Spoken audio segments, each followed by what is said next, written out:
all the assignments which have to be handed in and the deadlines.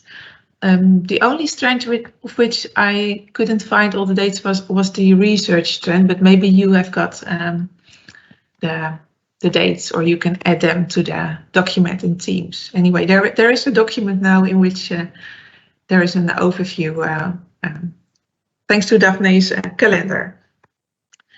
Well, in previous sessions, we have focused on the identity, the mission and vision of our school, and the history of your school you have been researching. And then we have been talking about formal and lived identity and the Christian Education Worldwide model. Explore that model okay, thank you, Margreet. Patrice is coming, I see. Looking at the model and related it to your school.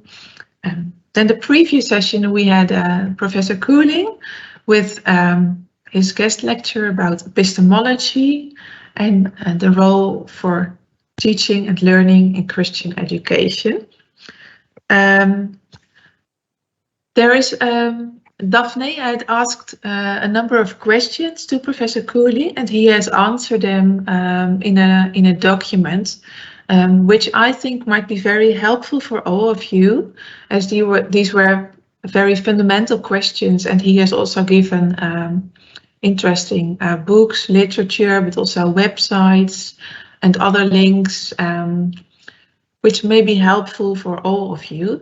So I have added that document with the questions and answers to Teams. You can find it in CT session 1.3, so the session in which Professor Cooling was lecturing. So have a look. I think it's really of help to all of you.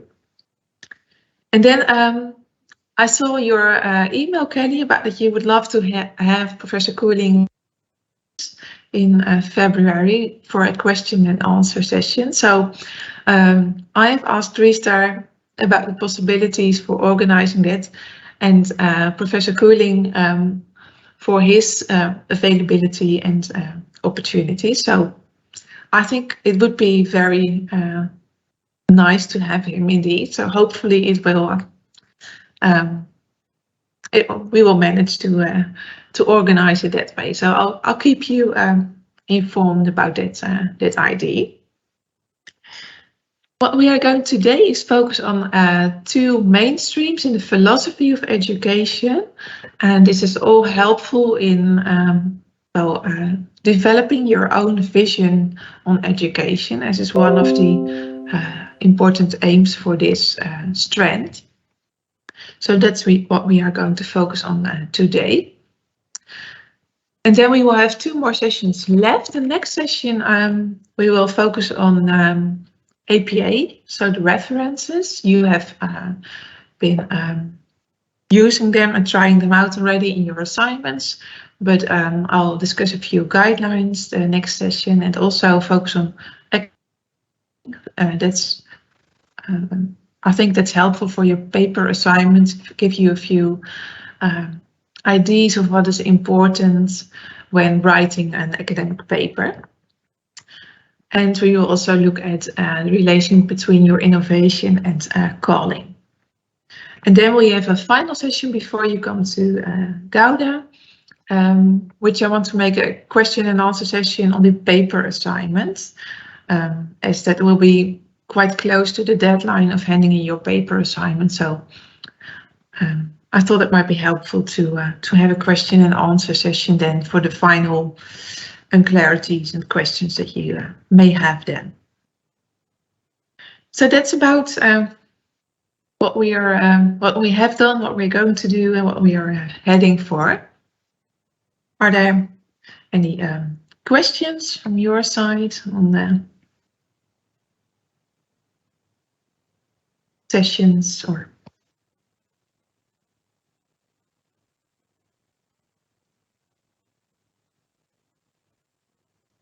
I don't see any hands raised or nothing in the chat, I think. So then we will make a start with the two mainstreams in the philosophy of education. And here you see a few school in Ethiopia, which a few of my colleagues visited some years ago already. And here you see, I don't know if it's readable, it's maybe a bit too, the picture's maybe too small to really see it. But in the right picture, you see a teacher pointing at a few papers in which they have indicated the level of the students which enrolled in their school. So they were already very occupied with marks and levels, etc. Well, my colleagues realized it and asked already why they did that. And they said that it was only important for the government to know about the level of their students which were enrolled, and it did not really play a role in education at all. But for the government, these levels were very important. And that's what we see in education broadly all over the world, that statistics and setting goals with help of numbers. And why is that so important, or why is that present all over the world? Well, there are a few developments which have played a role in that in recent decades. The first is the influence of the No Child Left Behind development in the USA, which started in 2001, which was focusing on a good education for all children, but also meant a stronger accountability of schools towards the government. Setting goals became important so that weak schools could be improved. That's all very noble, and the motives are good, of course, but there may be a danger if we focus on statistics and setting goals in education. A few of those dangers is that it may reduce education to just skills, and below that, education becomes too much reigned, as it were, by economic goals, and so that education only becomes a tool for economics. Now I realize that I didn't start to record the session, so I will start recording it now, as Patrice is not. So excuse me, I'll just start to record the session.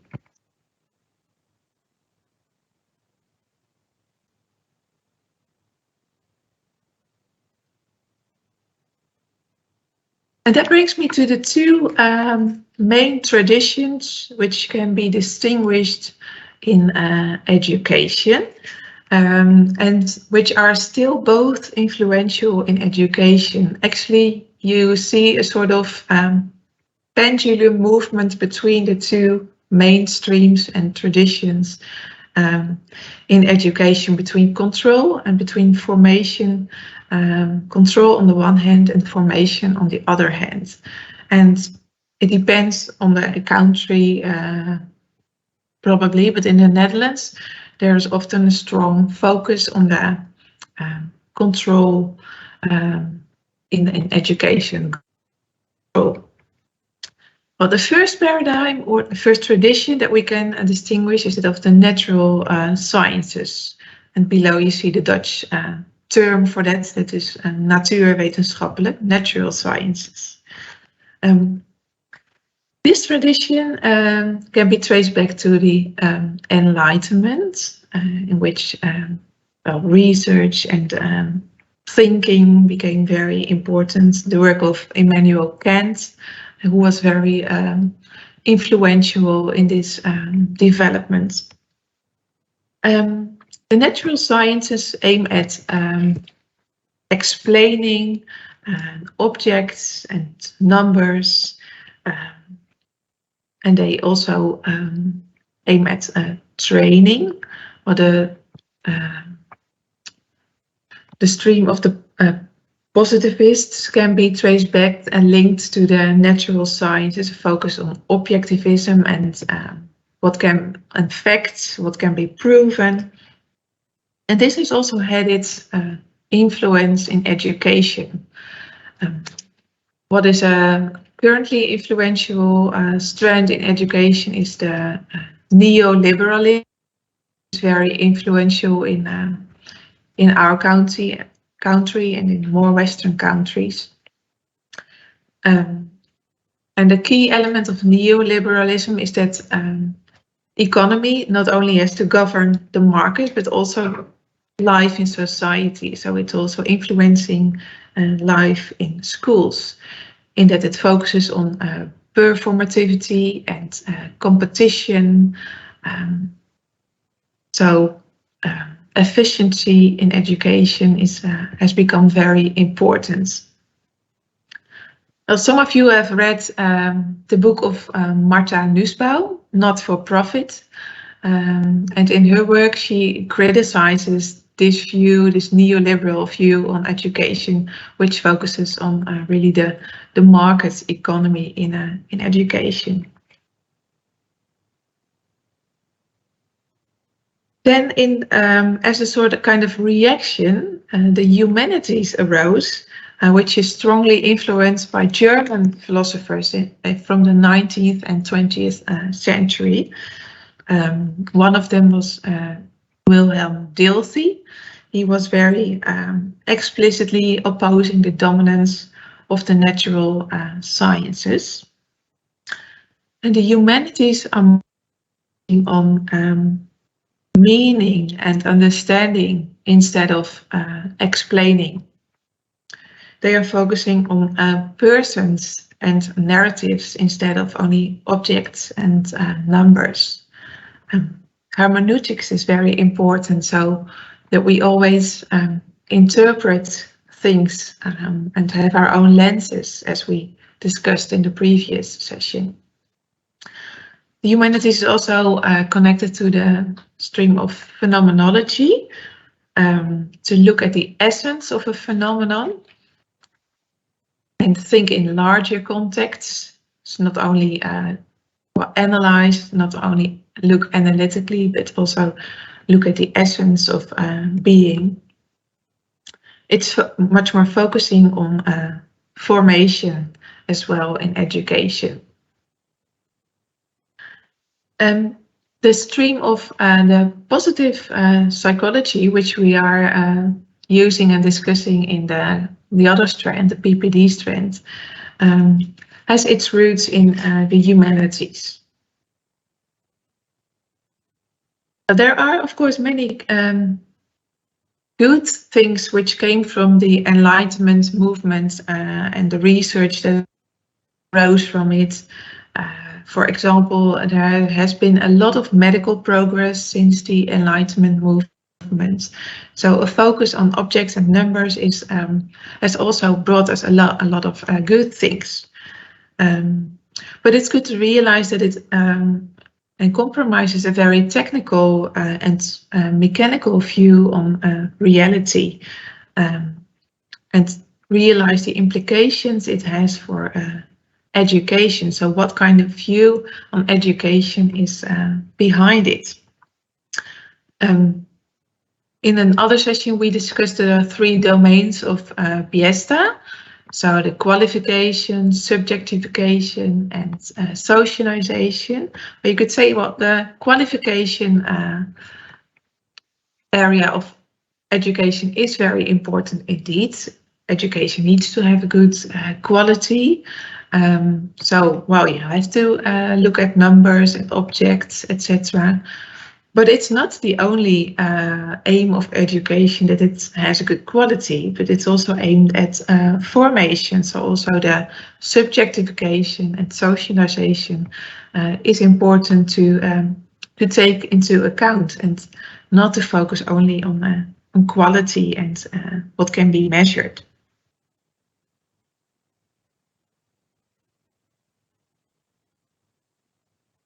Are there any questions so far about these 2 traditions.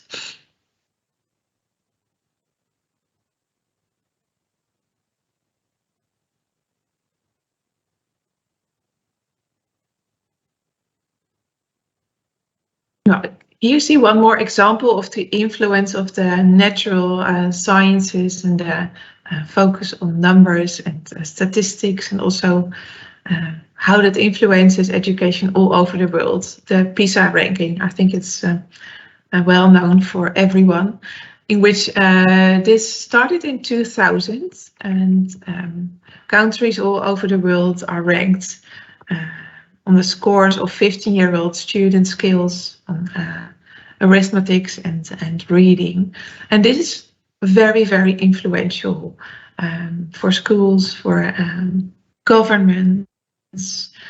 As in our country recently, there was an educational note written that they were worried about the level of reading and arithmetics in primary schools. And then the PISA ranking is often getting down on the PISA ranking, so that's not good. So, well, education has to focus more on skills of reading and arithmetics. And there can be a danger of very small focus in education, only on that ranking and on those skills, while we have earlier discussed that education is also about the question, what is good for children, and what is a good life. So education is always a normative enterprise, so to say.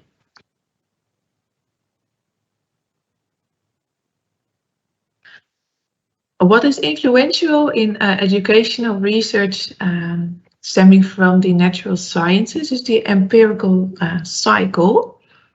I was just wondering if you have met that cycle already, maybe in the research trend. Have you discussed this cycle already? Can anyone tell me if you've met that cycle already?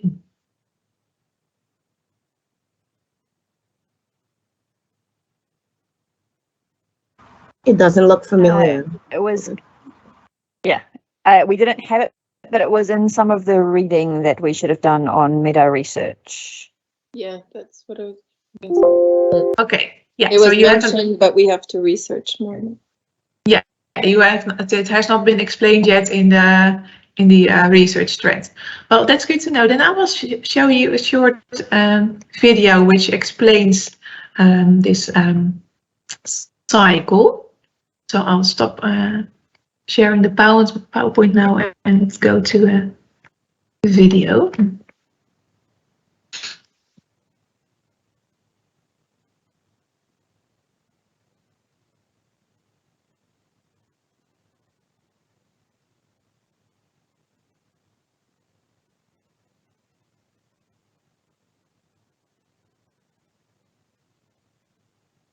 Let me see this.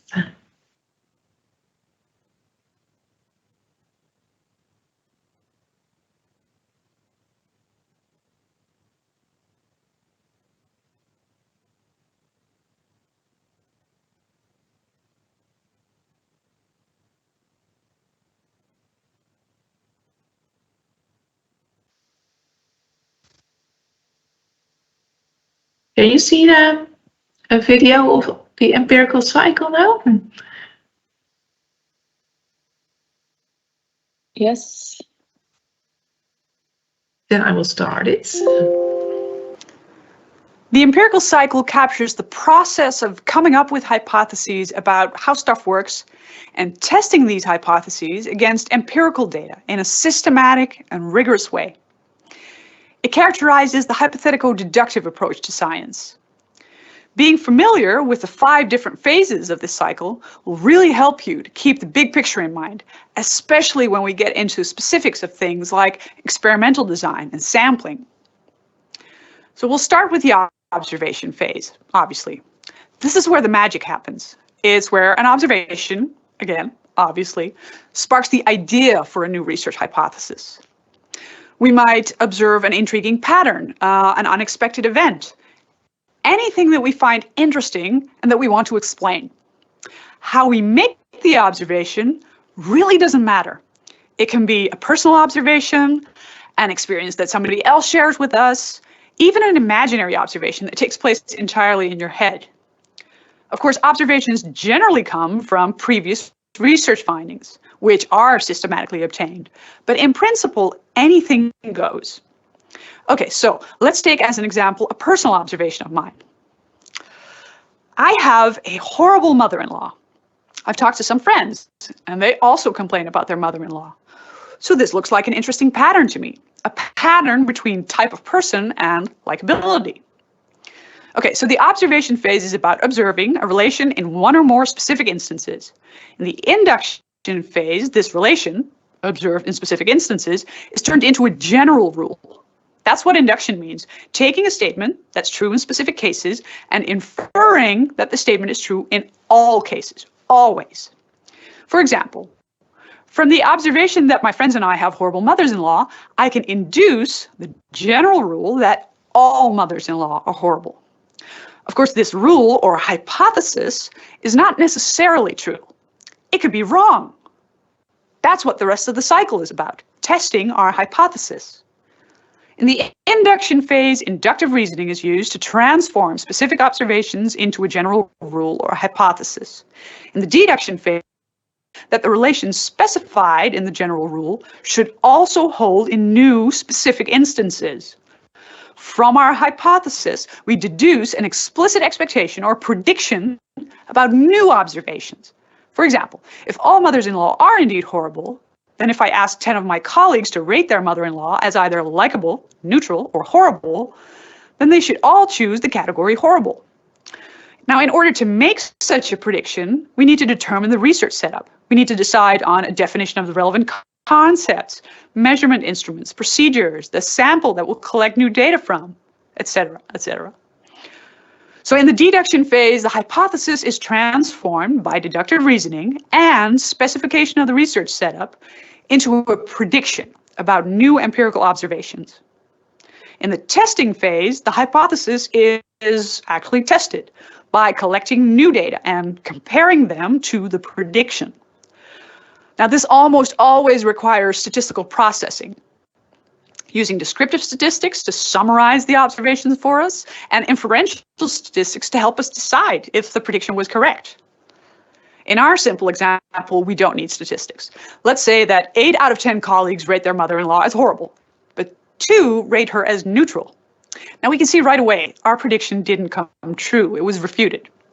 All 10 mothers-in-law rated as horrible. So in the testing phase, new empirical data is collected, and with the aid of statistics, the prediction is confirmed or disconfirmed. In the evaluation phase, we interpret the results in terms of our hypothesis. If the prediction was confirmed, this only provides provisional support for a hypothesis. It doesn't mean that we've definitively proven the hypothesis, because it's always possible that in the future we will find somebody who just loves their mother-in-law. In our example, the prediction was actually refuted. This doesn't mean we should reject our hypothesis outright. In many cases, there are plausible explanations for our failure to confirm. If these explanations have to do with the research setup, the hypothesis is preserved and investigated again, but with a better research design. In other cases, the hypothesis is adjusted based on the results. The hypothesis is rejected and discarded only in very rare cases.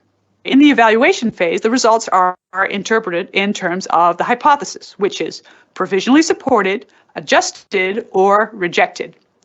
The observations collected in the testing phase can serve as new specific observations in the observation phase. This is why the process is described as a cycle. Empirical data obtained in the testing phase give rise to new insights that lead to a new run-through. And that's what empirical science comes down to. We try to hone in on the best hypotheses and build our understanding of the world as we go through the cycle again and again.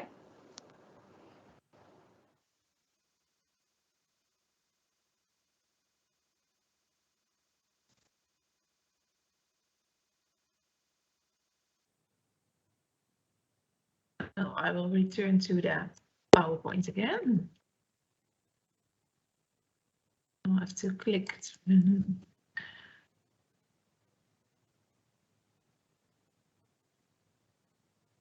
Well, the empirical cycle we just saw is very influential in research in education. I think all of you have heard of evidence-based education, which has become more and more important, that things should be proven by empirical research. Another variant of the empirical cycle is the PDCA cycle, the so-called PDCA, plan, do, check and act cycle, which is a variant of the empirical cycle in which a kind of intervention is built in, or kind of experience you try out in education, and by means of which you influence the classroom, the reality, and see if your intervention is working or not. So the impact of the empirical analytic thinking is quite broad in education worldwide. I think specifically in the Western countries. As you see that the thinking, natural sciences view of thinking also appears in social and human sciences like psychology. I studied psychology, child and adolescent psychology in the Netherlands, and it was only later on that I started to realize how much influence there was of the natural sciences in the approach to psychology, as I was really educated in a positivist way, so to speak, not to focus on interpretation and meaning, but rather on use statistics and use numbers, etc. So it's very, in the Netherlands, it's really very influential also in the so-called human sciences. You see it also returning in the what I mentioned already, the quality control in schools. Or someone has taken over my PowerPoint. What's happening here?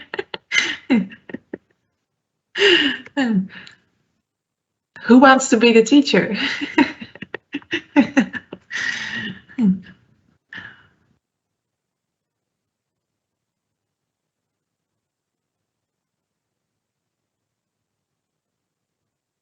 I'll take it back again.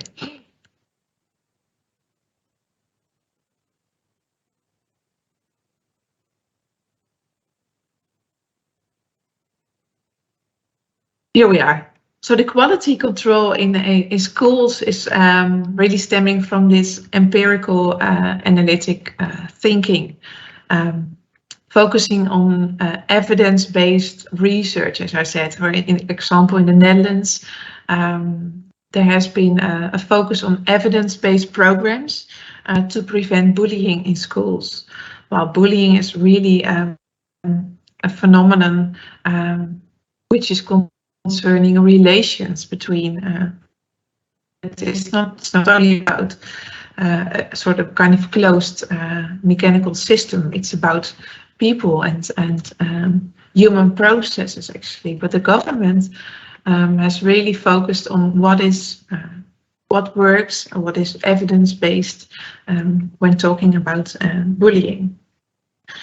So it's good to realize that we can be thankful for all the insights that stem from the sciences, also the natural sciences, but also realize what models and approaches are behind it, and that they can be limited in their view on education. So it's good to realize what view on education is behind it, and what we think is good view on education. So it actually comes to the professional, to the teacher, to really think about what do I think, what do I aim for, and what do I think is important and is good in education. And that's what's also called the teacher as a normative professional, which is really very important. You teach not just techniques, but you teach who you are. So it's not only about giving you a lot of information and books on what is good teaching, and then you can perform as a good teacher, but it comes to the normative professional, to you as a teacher, you as a person, as education is a normative profession. It comes to your craftsmanship, so to speak. And one of the philosophers who has been influential in thinking about this, Michael Polanyi, who also was a scientist but started to think about science and criticized the objectivist view of reality. He thought about professionals as what he called connoisseurs. They've got a lot of experiential knowledge. Of course, you need professional knowledge as well, but by experience, you start to gain knowledge about what is good to do. If you've got a child who is misbehaving, you can have a look at a lot of books, but it's also about your intuition as a professional, your experience, that you start to gain experience in what is good to do for a pupil and what is right to do at that moment. It's not only knowledge from books that you use at that moment. So that's important to take into account when thinking about your own vision and developing your own vision on education, and to recognize the influences of these mainstreams which are important in educational philosophy. Actually, I'm curious about how that is in all over the world. What do you recognize? Is there more focus on natural sciences, or is there more focus on the humanities, or is it both? Whom of you would like to share something from your country about it?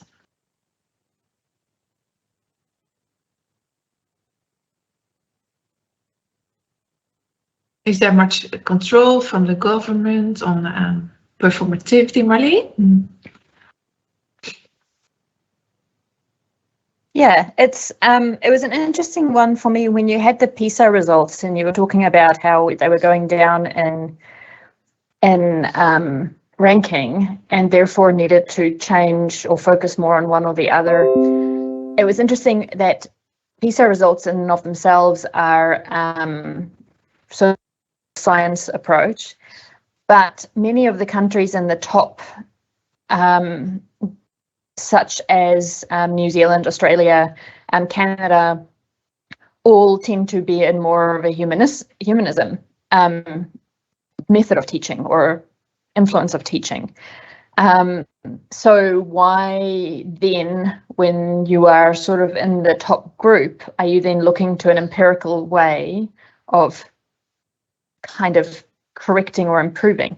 I don't know if that makes sense. It's just my thinking around that. The idea that, yeah, natural sciences are influencing how we assess how well schools are doing, and yet schools that are applying humanities more is in the top, and then we go back to natural science to improve it. Like, it confuses me. Though I do recognize that there's also a mixture in there of other countries that are probably more focused in the natural sciences method of teaching. And then secondary, just thinking of South Sudan, which is very much the natural science view. Like, it's kind of the positivists passing information to pass a test, to a paper, to proceed in life, is kind of the view of education most of the time. Yeah, that's a good remark, Marleen. It's indeed, I think it's an illustration that not only using a natural sciences approach is a way to end up sort of to have a good education system. So it's not only, which is sometimes the focus, well, if we use only evidence-based, what is proved, then our education will improve. But the case that countries which focus on the humanities are also in the top shows that it's not only by a natural sciences approach that education can be improved. So it's again about the question: what is good education, and what does that mean? What are you focusing on in education? If that helps, Ellie. Yeah, I'm a little bit confused because if I take my school as example, I would say that the vision of the school will be based on humanities tradition because can I say because yes, because it's a Christian school, and we really base our teaching on the persons, on the pupils, on the yes, this kind of humanities. But the education is a Maria Montessori education, and this education was based on a scientific approach. And so I don't know if it can be a mix between the two traditions. So it is really confusing for me. And you talk about what is really good education, and I really don't know, because Maria Montessori has this scientific approach, but based on her faith, and this is a kind of humanity education, humanity teaching, human teaching, and I'm a little bit confused between those. I see, Kelly. I think that's.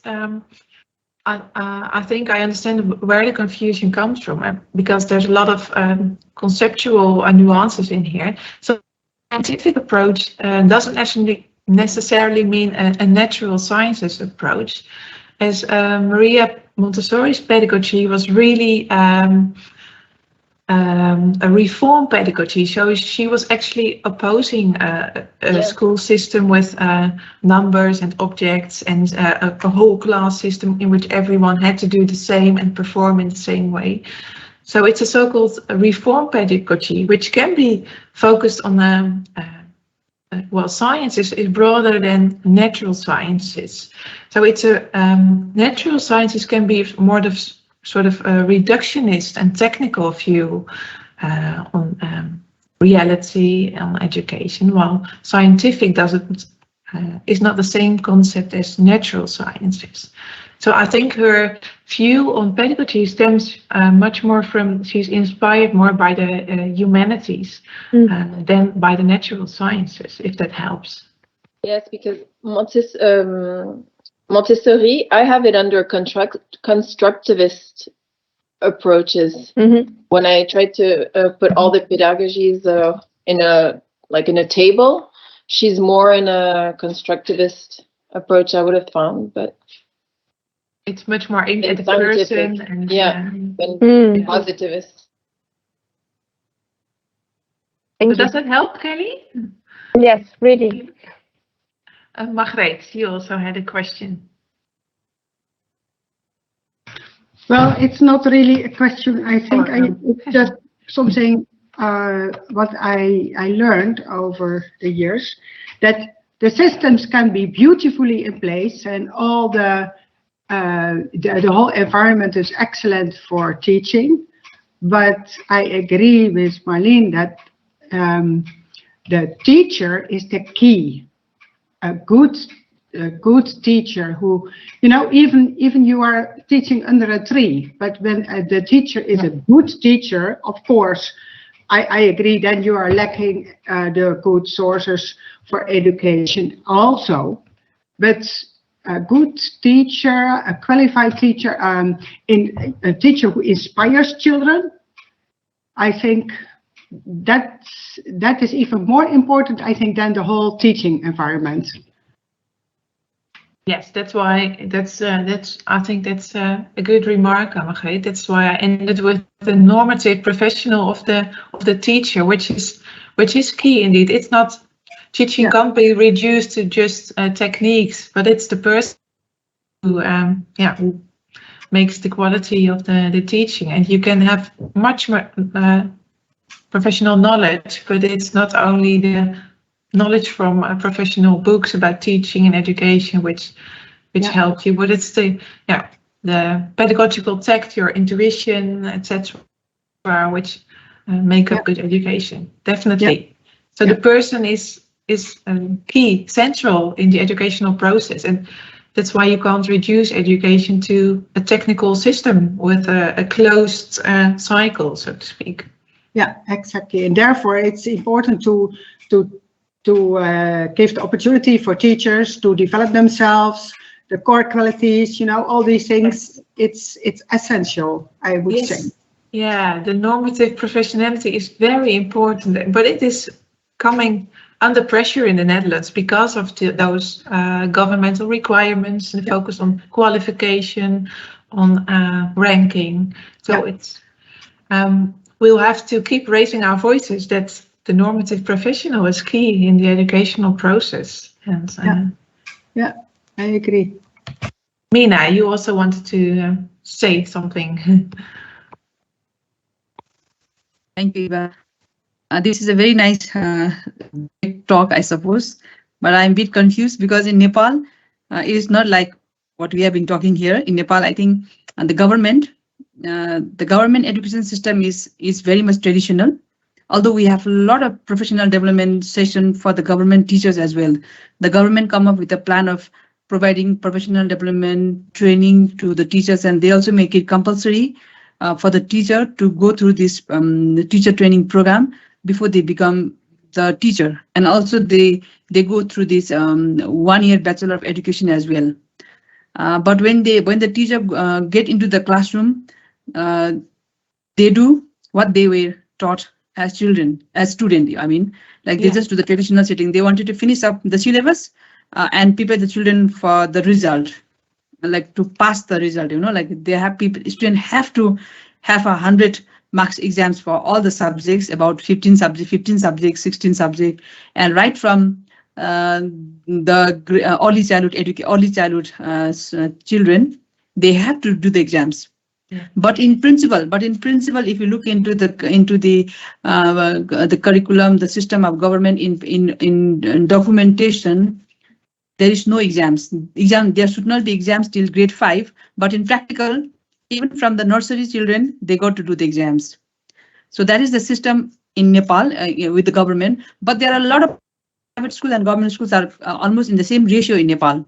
So, but the private schools are adopting different types of pedagogy. For example, like there are a lot of schools based on Mare Montessori, but there are also a lot of schools based on early childhood education philosophy, which is actually trained by my organization.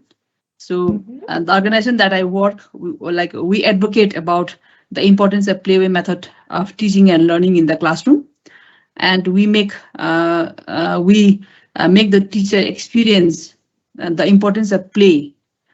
And we do a lot of school consultation. Yes, we go to school and do a lot of school consultation, and we work from across the country, in kind of the whole Nepal. We also collaborate with government, and we also trying to work with the local government to bring transformation in the classroom teaching learning process. But yes, as Margaret says, teacher is the key person to bring changes in the classroom. So we have been trying to provide training to all the teachers also in collaboration with the government. But what I have noticed in the last 15 years is, as long as you are there as an organization to support them, to give your input, they do what has been taught.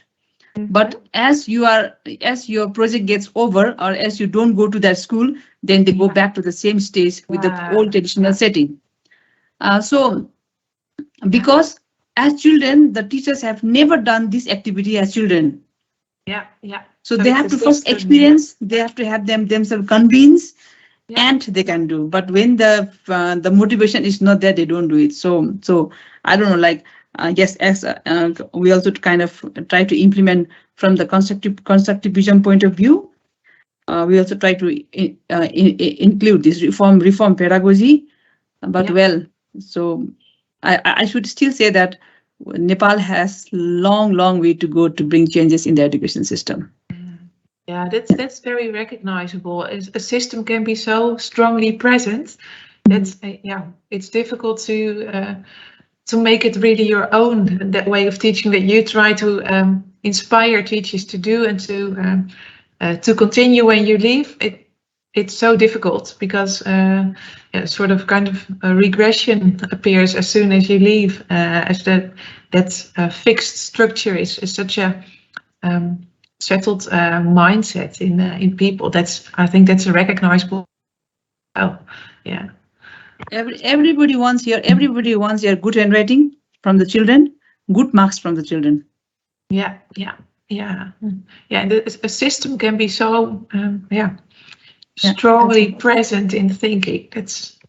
But it's good to already create awareness and light a fire, so to say, and keep keep lighting the fire with the teachers. And only one spark can create a whole fire with many teachers. Maybe you never know when that happens, but it can be hard work to try and to keep trying.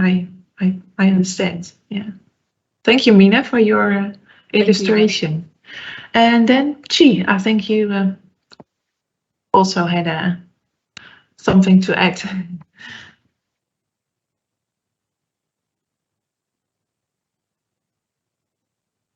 Mhm.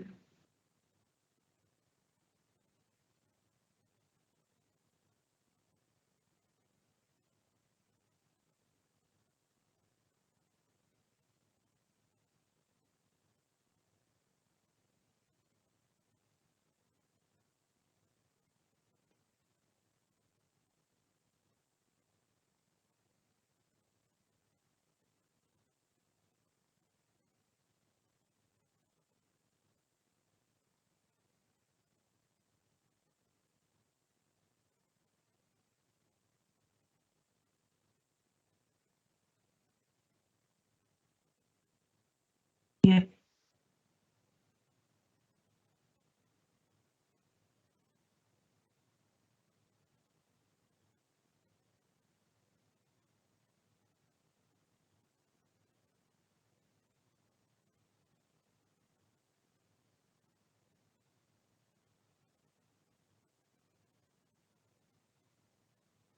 Yeah. Yeah.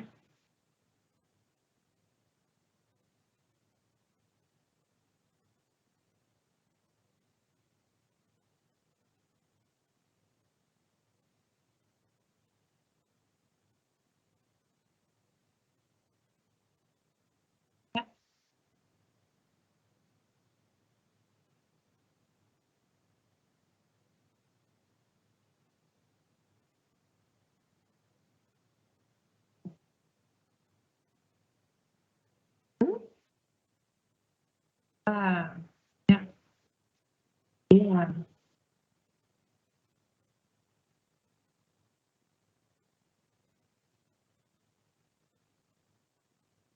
Yeah.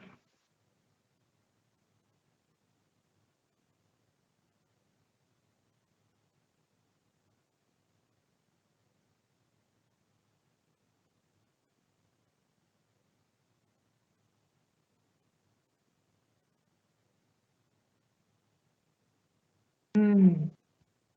Yeah. Yeah.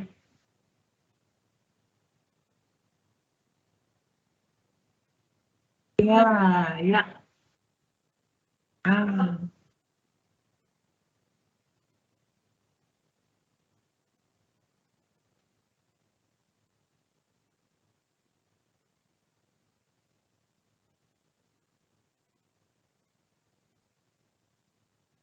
yeah.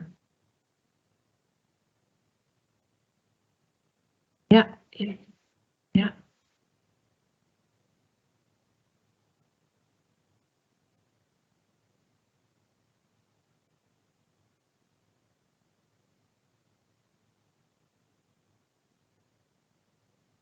Oh.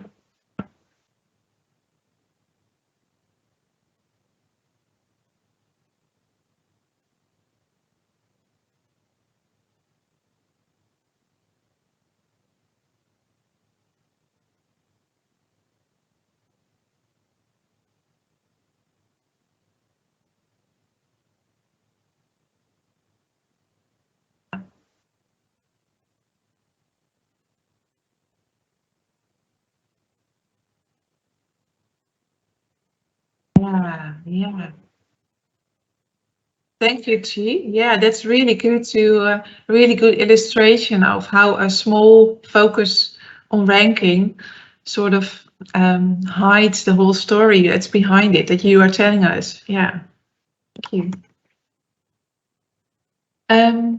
Marlene, I think you had something to add to the discussion as well, or is that an old? Yeah. Sorry, just wanted to. No, I just wanted to mention the article I just posted in the chat. Actually, I got it out of your work, Eva, of Korthagen, and it just summarizes all of what we've been talking about really well. I happened to just be reading it this morning, and it's not very long, so just thought people might be interested in that. So lovely, that's great that you added that to the Marlene. I think that's. I've had all the hands now. Are there any other questions, maybe of people who haven't raised their hand? I think this is enough to reflect on further and think about in the next formative assignments, as these are to summarize in a maximum of 300 words the two main streams in the philosophy of education. If you would like to read more literature about it, you could, for instance, read articles of a book from Marta Nussbaum. She is also in the list of books which you could choose from for this content strength. I can also share an article in Teams, if you like, about the humanities and the development of the humanities, if you would like to read more about it. It's not obligatory, just if you would be interested to read more. And then there were things mentioned in the chat, so I think you will have enough to reflect on. And then also choose a text from a historical pedagogue, as what we also think is very important is to look, we don't have to invent everything new again in education. There were a lot of people in the past from which we can learn about pedagogy, and they have brilliant ideas, sometimes which we can use very well nowadays in our education systems. So there is a new book which has just appeared at Driestar from about historical pedagogues, learning from predecessors, it is called. And you can find a PDF of that book in Teams with this session. And now the assignment is to choose one of those 8 pedagogues which are described in the book. It's like St. Augustine is one of them, and also Comenius, a Dutch pedagogue, and there are 8 pedagogues.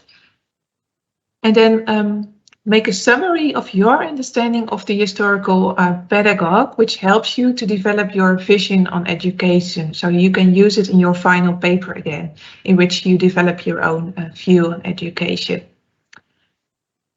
It's important to notice that there are questions in the book with all the pedagogues.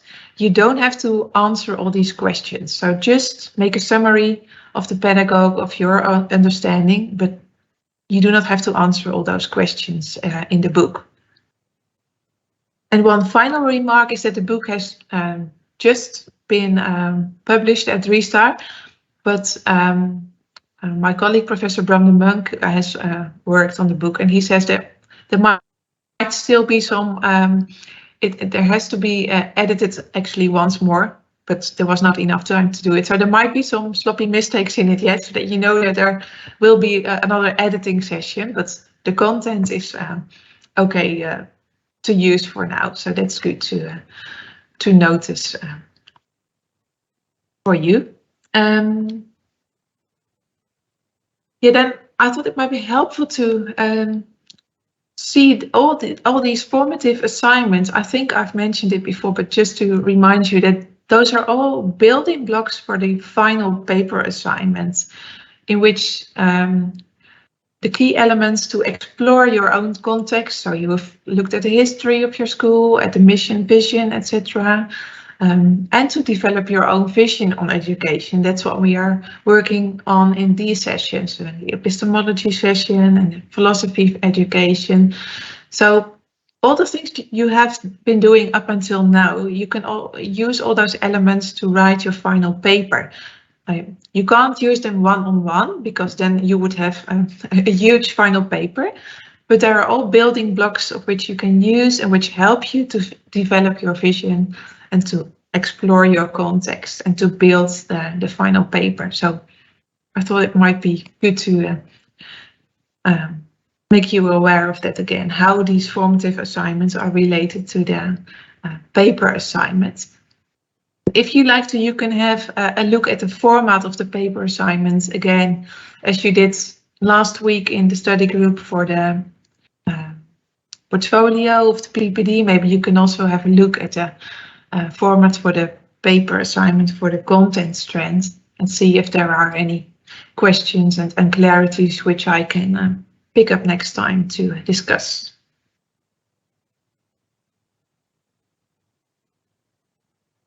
This is it from my side at this moment. Are there any questions, Javanka? Yes, Ivana, you said we can look at the. So if we have any questions, do we send them via email or do we just bring them to the session? Yeah, I would say if you look at the format in the group study session and then just as you did with the PPD, send me the questions by email so that I can answer them in the next session, so to say. Okay. Okay, thank you. Are there any other questions?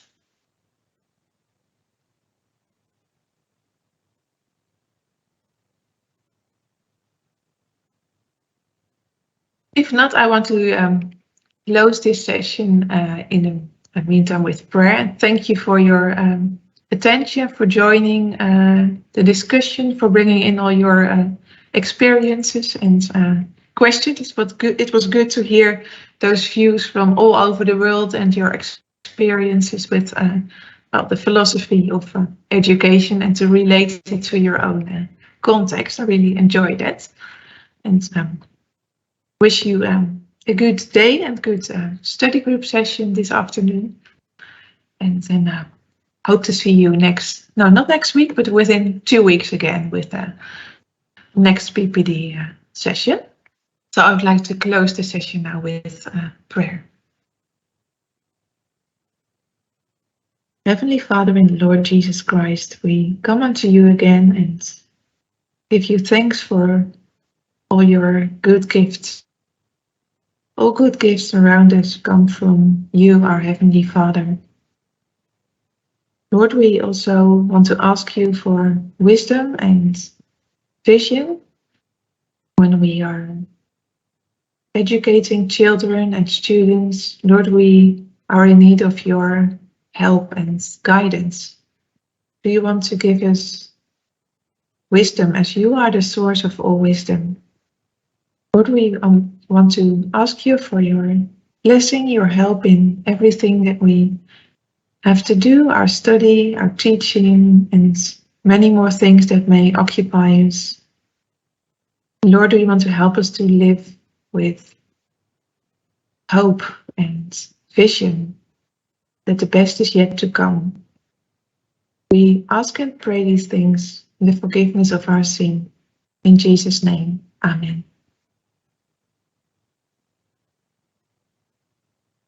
Hope to see you again. Take care and don't hesitate to contact me if there are any things appearing. Oh, there's Patrice.